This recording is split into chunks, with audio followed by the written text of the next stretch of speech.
အားလုံးပဲမင်္ဂလာပါကျွန်တော်ဒီနေ့တော့ Hicon account တစ်ခုကိုကျွန်တော် account ဖွင့်ပြမယ်ပေါ့နော် Hicon account ကိုကျွန်တော်ဖွင့်ပြမယ်ဆိုတော့ကျွန်တော်ကျွန်တော်တော့ Chrome browser တစ်ခုဖွင့်လိုက်တယ်ပေါ့နော်ပြီးရင်ကျွန်တော်ကဒီမှာတိုင်းချာလို့လည်းရတယ်ဒါပေမဲ့ကျွန်တော်ဒီမှာများပါဖြင့်တချို့ browser မတူဘူးဆိုတော့ကျွန်တော် www.google ပေါ့နော် google.com ကိုကျွန်တော်အရင်ဝင်လိုက်ကြ okay google.com ရောက်သွားပြီဆိုရင်ဒီမှာ search bar မှာကျွန်တော် HIT.CONNECT ဆိုပြီးခုနရိုက်ခဲ့လိုက်အဲ့ဒါကျွန်တော်ဒီပထမဆုံးစာမျက်နှာလေးတွေ့မယ်ပေါ့နော်အဲ့မှာကျွန်တော်က Hicon ဆိုတဲ့ဟာလေးတွေ့မယ်နှိပ်လိုက်ပါ okay ဒီမှာတော့ Hicon version က version 6ထိရောက်သွားပြီပေါ့နော်ဆိုတော့ဒီမှာသူနဲ့ပတ်သက်တဲ့ဟာကြီးကြည့်လို့ရတယ်ပေါ့ဗျာသူကတော့မျိုးစားဖြင့်2မျိုးရှိတယ်team mode နဲ့ဒီ personal mode ဆိုပြီး2မျိုးရှိရပါတော့ဆိုတော့ဒါကြီးကတော့အားရင်အချိန်ရရင်ဖတ်ပေါ့နော်မအားရင်မလုပ်ပါဘူးနော်အဲ့တော့ရေးမကြည့်ဘူးဆိုတော့ဒီမှာ region ကတော့ကျွန်တော် VPN တွေပါသုံးထားလူရှိခဲ့ရင်တော့ region ကိုဒီမှာပြောင်းပေးရမှာပေါ့နော်ဆိုတော့ဒီမှာမြန်မာပေါ့ဗျာဒါပေမဲ့တချို့ပုံမှန်sorry မြန်မာလို့လိုက်တာဒီစားနိုင်ငံကြောင်ရောက်သွားတယ်ဆိုတော့ဒီမှာမြန်မာပေါ့နော် okay မြန်မာရွေးလိုက်ဆိုတော့ဒီမှာကျွန်တော်တို့ပတ်ပြန်သွားလိုက်ပြီနော် okay ဒါရှိပါတယ်ဟုတ်ပြီအဲ့မှာကျွန်တော်တို့က account တစ်ခု register လုပ်မယ်ဆိုရင်ဒီမှာ register ရှိရပါတော့ register တန်းနှိပ်လည်းရတယ်နော်တန်းနှိပ်ပြီး register လုပ်လိုက် account တစ်ခုလုပ်လိုက်ပါနော်ဆိုတော့ဒီမှာကျွန်တော်ဒါ mobile app ဒီ download ဆွဲခြင်းဒီမှာ QR code scan ဖတ်ပြီးတော့ download ဆွဲလို့ရတယ် okay ဆိုတော့ကျွန်တော် website ကနေဖွင့်မယ်ပေါ့နော် website ကနေဖွင့်မယ်ဆိုတော့ region ကတော့ကျွန်တော်တို့တည့်ရတိုင်းပဲမြန်မာပေါ့နော် okayဘာလို့တခြားနိုင်ငံနဲ့ဖွင့်ကျွန်တော်တချို့အဆင်မပြေရရှိရပါတော့ကိုမြန်မာတွင်းမှာပဲသုံးမယ်ဆိုရင်တော့မြန်မာ region နဲ့ဖွင့်တာအကောင်းဆုံးပါပဲเนาะ device တွေကလည်းမြန်မာ region နဲ့ line device တွေရှိရဲ server တွေမတူတဲ့အခါမှာကျွန်တော်ပြဿနာတွေရှိနိုင်တယ်ပေါ့နော်ဆိုတော့မြန်မာဟုတ်ပြီကျွန်တော်ပြီးကျွန်တော် email ပေါ့နော်ကို email ပေါ့နော်ကို email ထည့်ပါဒီချီတလုံးအမြဲကြံရဲ့ okay password ပေါ့နော်ကိုစင်ဒီမဲ့ password ထည့်ပေါ့နော်ဆိုပါတော့ဒါ3မျိုးတော့ထည့်ပြီးပေါ့နော်ခဏအသေးရောအကြီးရောနော်အဲ special card တိုင်းလိုရင်ထည့်ပြီးလိုက်ဒီမှာတော့သူကget verification code ရတောင်းလိုက်ရင်ဆိုဒီမှာသူချပေးလိမ့်မယ်ပေါ့နော်သူချပေးတဲ့ဟာကြီးဆိုရိုက်ချက်အသေးဆုံးအကြီးဆုံးကြီးပေါ့နော် okay so next ပါလိုက်မယ် email had been registered နော် email က register လုပ်ပြီးသားဆိုတော့ okay ဒါဆိုလည်းရပါတယ်တော့ဒီလိုမျိုးလုပ်လိုက်ရပါပြီနော် email ကိုပို့ကြရင်ရပြီဆိုတော့ကျွန်တော်က register လုပ်ပြီးသားဆိုတော့ရှင်းတယ်ဒီလိုမျိုးဖွင့်ရုံပါပဲလို့ပြီးအဲဒါကျွန်တော် login ပဲတောင်းဝင်လိုက်မယ်ပေါ့နော်ဆိုပါစို့ okay ဒီမှာဆိုရင်တော့ register ဖုန်းနံပါတ်နဲ့လည်းလုပ်ရရတယ် email နဲ့လည်းလုပ်ရရတယ်ပေါ့နော်ဆိုတော့sorry ဒီမှာ register မှာကျွန်တော်ဒီမှာခဏလေးပေါ့နော်ဆိုတော့ဒီမှာကregister ဖုန်းနံပါတ်နဲ့ပဲလောက်တာတော့ကျွန်တော်တို့က mobile phone မှာပဲအဆင်ပြေလိုက်နေကြနော်ဒီ window ဒီနော် window မှာတော့အဆင်မပြေဘူး version မှာတော့အဆင်မပြေပါဘူး okay by hand ဝါလည်းမသိဘူး okay ဒီမှာကျွန်တော်တစ်ခါလေးဝင်လိုက်ပါမယ်နော်ကျွန်တော်အကောင်ဖွင့်ပြီးသားဖြစ်နေရဲ့ပြောတော့ကျွန်တော်တစ်ခါလေး login ဝင်လိုက်တော့မယ်ပေါ့နော်ဆိုတော့ခုနအဆင်ပြီးပါရောဒါရပါပြီပေါ့နော်ကျွန်တော် Gmail ကိုပုတ်ထည့်ပေးပြီးเนาะကျွန်တော်ချင်းနဲ့ရပါပြီကျွန်တော်တော့အဲ့ဆိုကျွန်တော်ဖြစ်နိုင်ဒီရှိ account password ဟုတ်တယ်မှန်တယ်ဟာဆိုတော့ကျွန်တော် account ကတော့ဖွင့်ပြီးသွားပြီဒီမှာဆိုရင်သူကဘာပြောလဲဆိုတော့ create team mode ကိုကျွန်တော် team တစ်ခုဖန်တီးမလားလို့မေးရအောင်เนาะဒါတော့ကျွန်တော်မိမထပ်ပြီးတော့ရှင်းပြမယ်ဆိုတော့ notification တွေပါကြက်နေပါရင်လည်းမသိဘူးเนาะကျွန်တော်ဒါစစ်လို့ရတယ်ဆိုတော့ security ရပါညာတရကပေါ့နော်ဒီမှာဒီလိုဘက်ကပြောရတယ်ပေါ့နော်ဒါရှိစာရေးတော့မသိဘူးဟုတ်တယ်ကြော်လိုက်မယ်ကြာနော် okay ဆိုတော့ဒီမှာရပါပြီဒီမှာဆိုရင်ကျွန်တော်ပုံမှန်ကျွန်တော် CCTV တော့ high ဒီပါရှိဒီမှာလာပေါ်မှာပေါ့နော်ဆိုပါစို့ဒီမှာတော့ user name ပေါ့နော်sharing device account okay ဒါဆိုရပြီပေါ့နော်အဲ့တော့ကျွန်တော်တို့ဒီaccount ဖွင့်ပြီးပါပြီဆိုရင်เนาะကျွန်တော်ဒီမှာပုံမှန်ဒါတော့ personal mode ပေါ့နော် personal mode နဲ့ team mode နဲ့ဆိုပြီး2မျိုးရှိရယ် ဆိုတော့ကျွန်တော် demo တစ်ခုခံပြီးနေပါတော့ demo ကပို့ပြီးတော့အားတိုင်ချက်တွေရှိရပါတော့အဲ့တော့ကျွန်တော်ရှင်းပြမယ်ပါနော်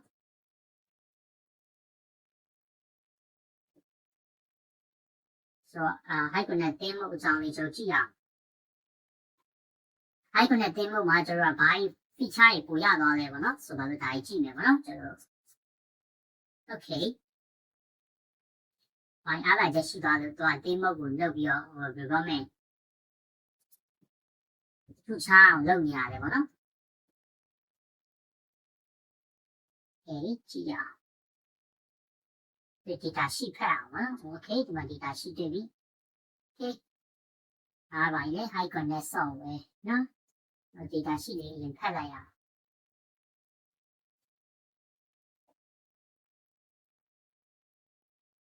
okay ကျွန်တော်ဒီဗီဒီယိုလုပ်နေတော့ကတော့ version က 6.9 ဖြစ်သွားပြီပေါ့နော်ဒါ Android ကတော့ system လိုအပ်တာဖုန်းကတော့ Android 6ဖြစ်ကျွန်တော် iOS မှာ11ထပ်ဖြစ်ရမယ်ပေါ့နော်ဆိုတော့နှစ်မျိုးရှိရပေါ့နော် personal နဲ့ demo ပါကွာသွားလဲဆိုတော့ personal မှာကျတော့ဒီ app မှာပဲအဓိကအသုံးပြုလို့ရတယ် demo မှာကျတော့ app ရောဒီ portal ပေါ့ web portal မှာလည်းလုပ်လို့ရတယ်ဆိုတော့ဒီမှာကတော့ရှင်းပြရင်ဒါက video monitoring ပေါ့နော်ပုံမှန် CCTV camera တွေထည့်လို့ရတဲ့ limit က personal မှုမှာဆိုရင်1 to 8 channel ပဲရတယ်ပေါ့နော်ဆိုတော့ team မှာတော့ unlimited လို့ပြရတယ်ပေါ့နော်ဒါပေမဲ့ဒါကတော့ကျွန်တော်တစ်ခုတည်ကြအောင်ရှင်းပြရမယ်ဆိုရင် unlimited ကမှန်တယ်ဒါပေမဲ့ free version နေနဲ့ဆိုရင်တော့ကျွန်တော်တို့က32 channel ပဲရတယ်ပေါ့နော် team မှာ32 channel ပဲရတယ်ပြီးကျွန်တော်32 channel နဲ့အထက်ကိုကျွန်တော်တို့ကအသုံးပြုခြင်းနဲ့ဆိုရင်တော့ကျွန်တော်တို့က license နဲ့ဝယ်ရမယ်ပေါ့နော်ဆိုတော့အဲ့တစ်ချက်လေးတော့ရှိပါတယ်ဆိုတော့ live view တွေဆိုရင်တော့သူကတပြိုင်နက်16ခွက်ပဲရတယ်ပေါ့နော်ဆိုတော့ဒီ portal နဲ့သုံးမယ်ဆိုရင်တော့64 channel တွေအထိ64 channel အထိကျွန်တော်တို့က live view ရမယ်ပြီးကျွန်တော်တို့ကဒီပုံမှန်ပေါ့နော် luxury window ဆိုတော့ဒီတချို့ window ပေါ့နော်ဒီတက်window လို့ခေါ်မလားဘယ်လိုခေါ်မလဲပေါ့နော်ဒီ monitor သုံးလုံးမှာတပြိုင်နက်ကြည့်လို့ရတယ်ပေါ့နော်တချို့ဆိုရင်laptop နောက်ပိုင်း laptop တွေဆိုရင်လက်တည်းမှာmonitor ဆိုရင်3ခုလောက်ပါတဲ့ဟာတွေပဲ HDMI 1 2 3ဒီမျိုးတွေပေါ့နော်တချို့ window တွေမှာတချို့ဒီ graphic card တွေမှာဆိုရင် HDMI 3ပေါက်ပါတဲ့ဒါမျိုးတွေဆိုရင်အဲ့လိုမျိုးတွေမှာကျွန်တော်က window 3ခုလောက်ကျွန်တော်ကခွဲပြီးတော့ကြည့်လို့ရတယ်ပေါ့နော်ဒီမျိုး feature တွေရမယ်ဆိုတော့အဲ့ဒါတော့ကျွန်တော်တို့license version တွေမှာပေါ့နော်ဆိုပါဆိုအဲ့ဒါရမယ် playback ကတော့ပုံမှန်ရပါတယ်ပေါ့ဒီမှာတော့ playback ကိုတစ်ချိန်နဲ့ full channel ပဲရမယ်ဒီမှာဆိုရင်တော့ game mode မှာဆိုရင်တော့16 channel ရမယ်ဒါကြီးကွာသွားရပေါ့နော်ဆိုပါဆိုမျိုးရှိရဲ့ cloud storage တွေပြီးဒီမှာတော့ asset control ဆိုရင်သူကဒီမှာ1 to 8 channel ဆိုပေမဲ့ဒီမှာတော့ကျွန်တော်က unlimited တော့မဟုတ်ဘူးဗျာ unlimited ကတော့ကျွန်တော် license ဝယ် unlimited ပဲခုနပြောသလိုမျိုးပဲ asset control ကတော့ကျွန်တော်ပြန်အများကြီးတော့မဟုတ်ချင်းဒီကျွန်တော်ထင်တယ်10ကနန်းလောက်ပဲဖြစ်မယ်ဗျာကျွန်တော်ထင်တယ်ဟုတ်တယ်10ကနန်းလောက်ပဲဖြစ်နေအဲ့ချက်ပို့လာရင်တော့ကျွန်တော် license ပေးပြီးတော့ဝယ်လို့ရတယ်နော်ဒါပေမဲ့ personal မုံမှာတော့ချင်းဒီရဲ့သူကဘာမှလုပ်လို့မရအောင် license လည်းထပ်ဝယ်လို့မရအောင်သူကတော့ဒီမှာ default 1 to 8ဒါပဲ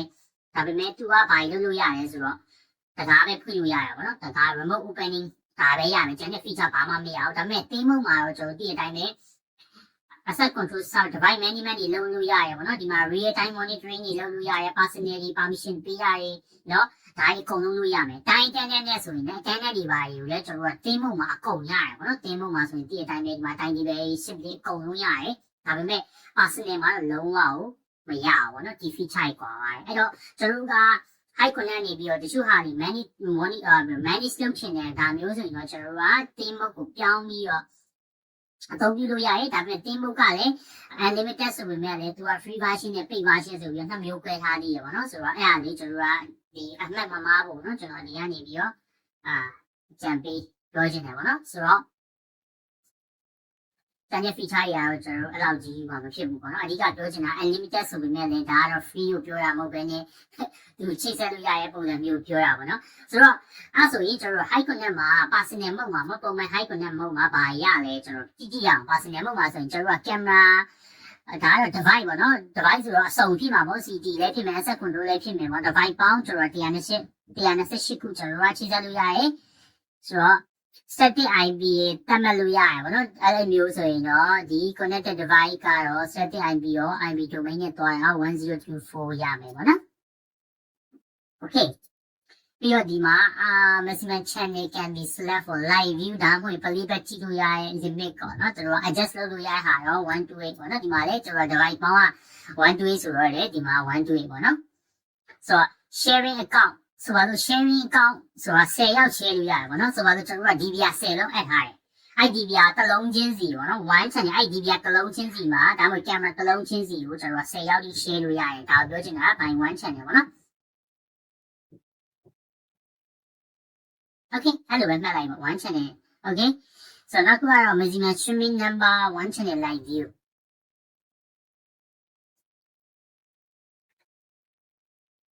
Đó channel này maximum streaming number. Okay, đó nó sẽ lưu bên này lại nó 1 channel live view đó đấy channel. I love you. Streaming là 1 channel live view đó channel cái đồng siêu mà này biểu này. Okay. တပြိုင်နက်ပေါ့နော်ကျွန်တော်ကင်မရာလေးကိုပုံမှန်တပြိုင်နက်လိုက်ပြီးကြည့်လို့ရတာတော့16ခွက်ပဲပေါ်လို့ရတာဟုတ်နောက်ထပ်16ခွက်ကတော့32ခွက်ရရဆိုရင်နောက်16ခွက်ကတော့ကျွန်တော်ဘေးရွှေ့မှရတာဆိုတော့တပြိုင်နက်လိုက်ပြီးတော့ကျွန်တော်16ခွက်ပဲရမယ်ပြီးတပြိုင်နက် playback ကြည့်တာတော့4လုံးပဲရမယ်ပေါ့ဆိုတော့နော်ဆိုတော့အဲ့ဒါ free version ဖြစ်တဲ့ကြောင်းနော်ဆိုတော့ folder တော့ကျွန်တော်တို့ folder ကြီးကျွန်တော်ဆောက်လို့ရတယ် favorite folder 32ခုကြီးဆောက်လို့ရတယ်ပုံမှန် video encoding တွေကတော့ 8.264 လို့နော် 8.264 plus 265 265တိုင်းနဲ့ရတယ်ပေါ့နော် audio encoding technology ကတော့ G711 လို့နော်ဒီမှာ 711-A လို့ G711-U လို့နော် A6CAD ဟာရေ encoding audio encoding is supported by compatibility device တွေကတော့ DVR တွေကျွန်တော် MVR တွေ camera တွေ video intercom တွေနော်ပြီးကျွန်တော် asset control ရပါတယ်ပေါ့နော် security control panel တွေပါပါမယ် Okay ကျွန်တော်ဒီကရှိနေသွားပြီးသွားပြီဆိုတော့ကျွန်တော်ဟုတ်ပြီကျွန်တော်က high contact ကို team mode တစ်ခု create လုပ်မယ်ပေါ့နော်ဆိုတော့ team mode okay team mode create ကိုနှိပ်လိုက်မယ် team mode ကကျွန်တော်ရဲ့ PK team ပေါ့ဗျာပေးလိုက်မယ်ကျွန်တော် address ကတော့ home ပေါ့နော် address က home တော့ဖြစ်တယ် office အဆင်ပြေပေးရမယ် Okay တိုင်းစုံကရန်ကုန်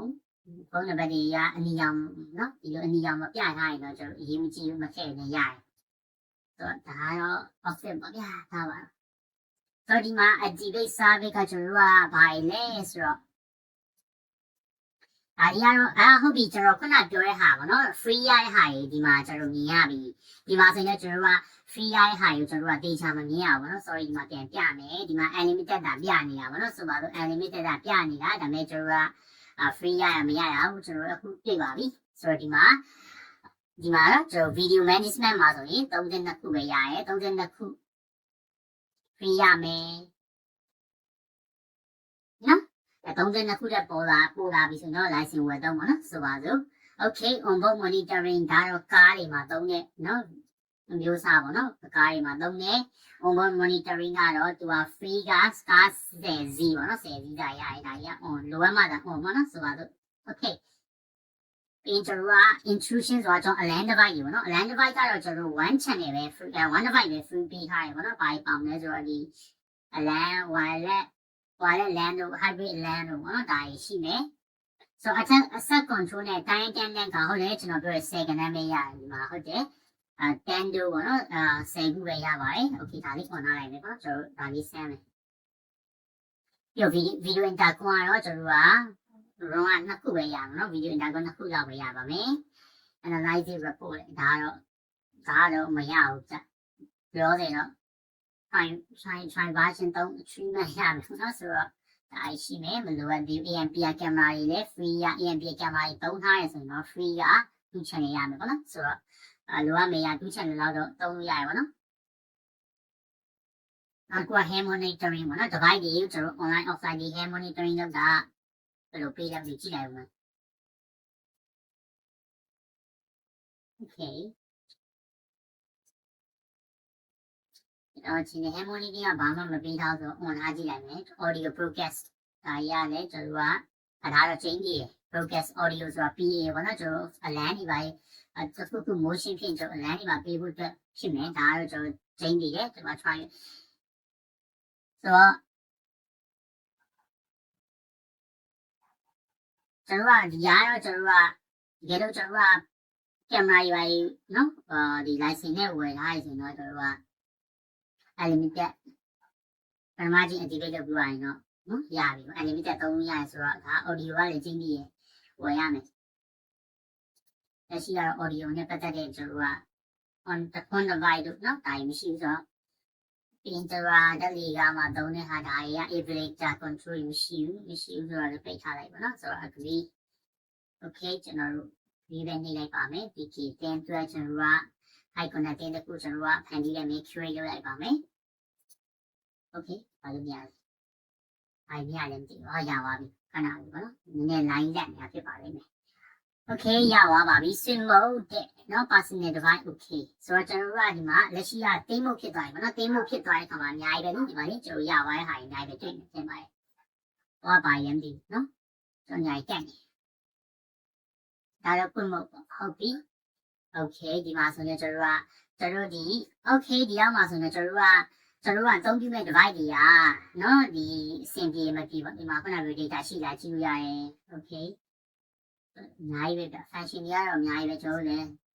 အကုန်လိုက်မဖတ်နိုင်ဘူးเนาะဒီမှာဆိုတော့ကျွန်တော်တို့အသုံးပြုမဲ့ device ကဒီ high connect တင်းမှာ support လုပ်လို့ကြည့်ချင်တယ်ဆိုရင်ဒီ device compatibility list ကိုဝင်ကြည့်ပါเนาะဆိုပါတော့ဒီမှာဆိုရင်ကျွန်တော်ကvideo နဲ့ပေါ့သုံးမဲ့ကျွန်တော်ကအသုံးပြုမဲ့ကျွန်တော်ဝယ်ထားတဲ့ camera ရဲ့ model ရိုက်ချလေးဒီမျိုးမရှာရင်တော့ camera model ရိုက်ချလိုက်ပါเนาะဒီမှာတော့အများကြီးပဲဆိုတော့ DVR ဒါဆို NVR ပေါ့နော် NVR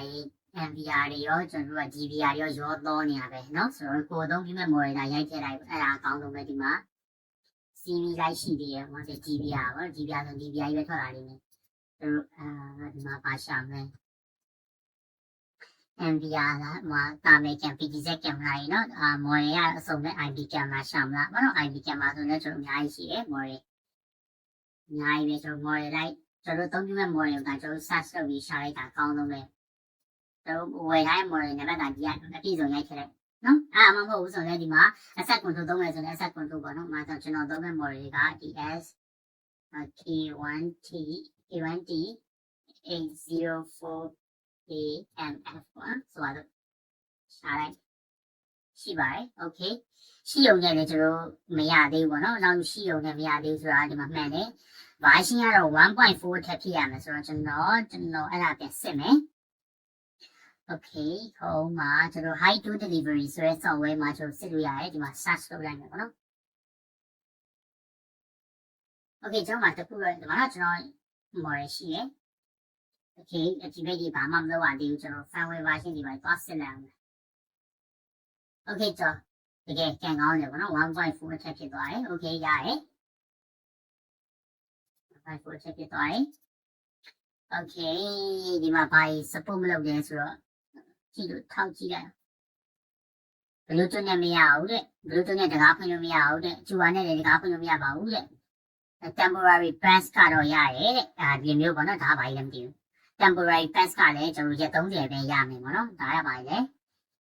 ဒါလည်း temporary pass လောင်းကကြအချိန်ကြီး1000နော်1000ပေါ့နော်ဒီမျိုးရမယ်ဒီ biometric credential တွေမရဘူးဒီမျိုးပေါ့နော်သူရနိုင်တဲ့ feature တွေမရနိုင်တဲ့ feature ကြီးဒီမှာပြီးတာ remote upgrade တွေပေးတယ်ဒီမှာဒါမရဘူးတဲ့ remote lock collection တွေမရဘူးတဲ့ NFC နဲ့လည်းတကားဖွင့်လို့မရပါဘူးတဲ့နော်အဲ့လိုမျိုးရတဲ့ model ရှိမှာပေါ့အဲ့လိုနော်ဆိုတော့ဒီမျိုးလာစစ်လို့ရပါတယ် okay နော်ဒီမှာဟုတ်ပြီကျွန်တော်ကဒါဆိုရင်တော့ကျွန်တော်ဒီမှာ device တွေလာအဲ့လိုရတယ်ပေါ့နော်ကျွန်တော်အသုံးပြုမဲ့ကျွန်တော် CCTV ဒေါ်လာကောင်နော်တခြားဟာတွေလာအဲ့လိုရပါတယ်ဆိုတော့ high connect တရားကျွန်တော်တို့သုံးနေပြီပေါ့နော်တိတ်ပြီးတော့မတိကြအောင် high connect personal ပဲသုံးကြရဲ high connect တင်အဲ့လောက်မတိကြအောင်ပေါ့နော်ဒီမှာ personal မှာဆိုတော့ကျွန်တော်ရဲ့ main ရဲ့ account ပေါ့နော် main account name ကြီးရတယ်ဒါတော့ပြန်ပြီးလို့ရပါလိမ့်မယ်ဒီမှာဆိုရင်ကျွန်တော်တို့က Bluetooth တွေရော auto ပါနေပါတော့ okay ကျွန်တော်ပြီးမှ video တစ်ပုဒ်နဲ့ပြန်ပြီးတော့ဒီ high connect တင်မှာကျွန်တော် device တွေဘယ်လိုထည့်ရလဲဘာညာနော်ဒါလေး video တစ်ပုဒ်တက်လုပ်ပြီးမယ်ဒီ video ကတော့ high connect တင်အောင်ဘယ်လိုမျိုးဖန်တီးရလဲနော်ဆိုတော့အဲ့ဒါလေးကျွန်တော်ရှင်းပြချင်တာဖြစ်ပါတယ် okay ကျွန်တော်ဒီမှာဘာပါမလဲပေါ့နော် video asset control တွေ attendant လုပ်မယ်ဆိုရင်တော့ attendant နဲ့ပတ်သက်တဲ့ဟာတွေပါတယ်အများကြီးပဲနော်မှတ်ဒီ skip လုပ်လိုက်မယ်တော့အလန်းတွေ land divide ဒီဆိုတော့ဒါ maintenance setting နေနဲ့ပတ်သက်မယ်ဟုတ်တယ် set ဒီမှာဒီလိုဆွဲလို့ရမှာနော်နောက်တော့ monitoring နေပါဒါအစစ်လို့ရရင်နော်တောင်း upgrade ဒီပိုင်းညှိလို့ရရမှာဒါရှိမယ်ဒီဘက်မှာပါရှိမယ် team management နော် team management ဆို account setting ဖြစ်မယ်ဒီဒီမှာဆိုရင်ကျိုး user role တွေပေါ့နော်လက်ရှိနောက်ထပ် admin တွေပါထည့်ထည့်လို့ရတယ်ဒီမှာဟုတ်တယ်နော် admin တွေကျိုးထည့်ထည့်လို့ရတယ် okay လက်ရှိ admin က super user ဖြစ်တယ် super administrator operator ဒါအကုန်လုံးနော် support လုပ်ပါတယ် okay ပါဒီမှာလည်းကျွန်တော်က service email setting အများကြီးပဲပေါ့နော်ကျွန်တော်အခုချင်းစီလိုက်တော့ကျွန်တော်အချိန်တောင်ကြံနေမှမဖြစ်ဘူးနော်အချိန်တိုင်းကုန်ပါလိမ့်မယ် okay ဒီမှာလည်း thing information တွေရောနော်ဒီမှာကျွန်တော်ကပါလေ Azure တွေပါရောပါသေးတာ Azure AD ပါနဲ့ login ဝင်လို့ရရပါညာရှိတယ်ဒါလည်းကျွန်တော်မသိသေးဘူးဆိုတော့ဒီဘက်မှာ API integration တွေပါလုပ်လို့ရပါတယ်နော် API integration တွေပါလုပ်လို့ရပါတယ် okay ဒီမှာပါလေဟာ okay ဒီဘက်မှာတော့ဘာမှမရှိတော့ပါဘူးဒီဘက်မှာကျွန်တော် download ဒီမှာတော့ plugin တွေပါလိုအပ်တယ်ဗျ plugin ကလိုအပ်တယ်နော် plugin ကတော့ဘယ်နေရာမှာဆို plugin ကလိုအပ်တယ် plugin မရှိကျွန်တော်တိုင်တက်တယ်ပေါ့နော်ဆိုတော့ down ထားလိုက် down ပြီးတော့ install တာလုပ်ထားလိုက်ကျွန်တော် download ဆွဲနေပါတယ် okay ကျွန်တော်ရဲ့ ID က error တက်နေပါနော်ဆိုတော့ခဏစောင့်ပါနော်ဒါရဖြတ်လို့ရပြီ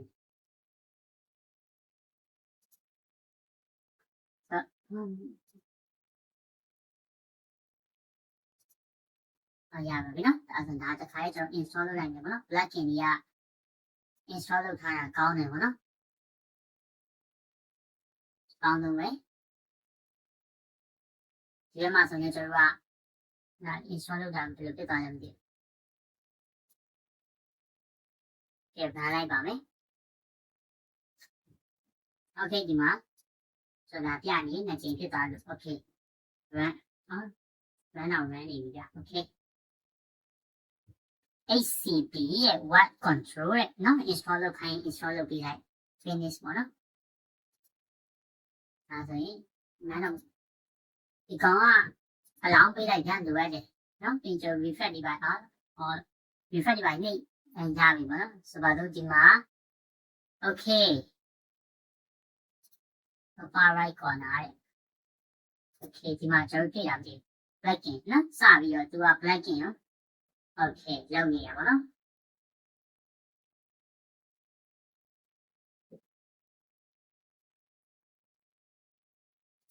ဒီဒီကနေခဏလာပြရမ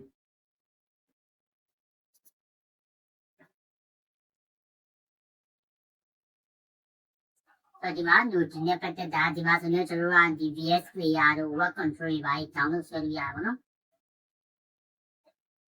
ဒါလေးကျွန်တော် anyway လုပ်ထားလိုက်မယ်ဒီမှာပြီး on လိုက်တော့လည်းတက်ကြတယ်ဆိုတော့ဒီမှာလည်းပြီးရမယ်ဒီမှာပြီးပါဒီမှာနော်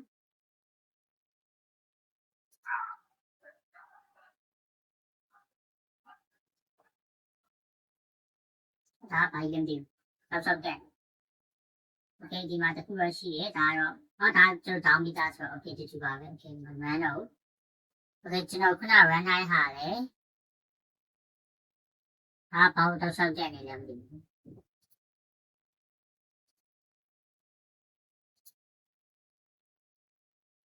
refresh the page plugin video feature is downloaded view the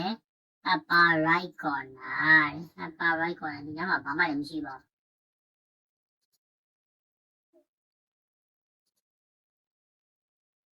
ဆိုတော့ဘာမှတော့မတွေ့တော့ဘူးနော်အဲ့လိုမျိုးတက်ဆောက်လာတက်နေတယ်တော့မသိဘူး okay ဒါပိုင်းလေဒီမှာတော့ okay download center မှာလေdownload okay ဒါရေး install လုပ်ခိုင်းတာပေါ့နော်ဒါမလိုတော့ကောင်လို့ဆိုတော့ကျွန်တော်မလုပ်သေးဘူးဆိုတော့မလိုသေးဘူးဆိုတော့ဒီမှာဗာပြောထားလဲဆိုတော့ Hibistion format can be played BSP ရပဲ Hibistion format play ရတယ်တုံးရတယ်ပေါ့နော် okay ဒါမလိုသေးပါဘူး okay ဒါဆိုတော့ကျွန်တော်တို့ဒီ high connect တင်အောင်ဘယ်လိုခွင့်ရလဲဆိုတော့ဒီဗီဒီယိုမှာကျွန်တော်တို့ကမြင်တွေ့ရပြီဖြစ်ပါတယ်ဆိုတော့ဗီဒီယိုလေးကိုတော့ကျွန်တော်ဒီမှာတစ်ပိုင်းကြည့်လိုက်မယ်ပေါ့နော်နောက်ဗီဒီယိုမှာကျွန်တော်ပို့ကောင်းတဲ့ဗီဒီယိုလေးနဲ့ကျွန်တော်ပြန်လာခဲ့ပါမယ်ဘိုင်ဘိုင်ပါ